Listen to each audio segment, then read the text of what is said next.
AI নিয়ে চারদিকে তোলপাড়, কিন্তু খবরের আড়ালে আসল ঘটনাটা কি? চলুন দেখা যাক।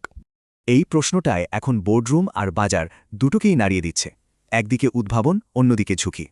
ভাবা যায় শুধু এই বছরেই এআই ইনফ্রাস্ট্রাকচারে খরচ হবে $135 বিলিয়ন।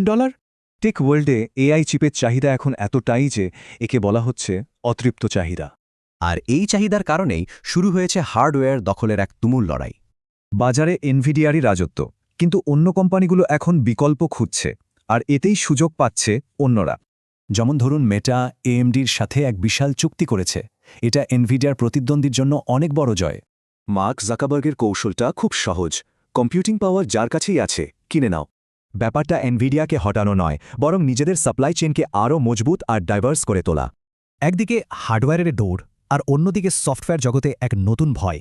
একে বলা হচ্ছে এআই স্কেয়ার থ্রেড। ব্যাপারটা বুঝতে কোবলের কথা ভাবুন। ৬৭ বছরের পুরনো, কিন্তু আজও খুব গুরুত্বপূর্ণ এক কোডিং ল্যাঙ্গুয়েজ। তো অ্যানথ্রোপিকের এআই যখনই পুরনো কোডকে আধুনিক করার ঘোষণা দিল, বাজারে তোলপাড় শুরু হয়ে গেল।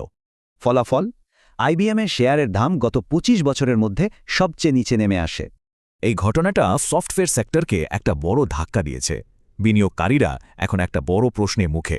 আর এই সব কিছুর কেন্দ্রে আছে এনভিডিয়া, কিন্তু তারা পড়েছে এক অদ্ভুত উভয় সংকটে। প্রথমে ভালো খবরটা দেখুন, পরের কোয়ার্টারেই $৭৮ বিলিয়ন বিক্রির পূর্বাভাস দিয়েছে এনভিডিয়া।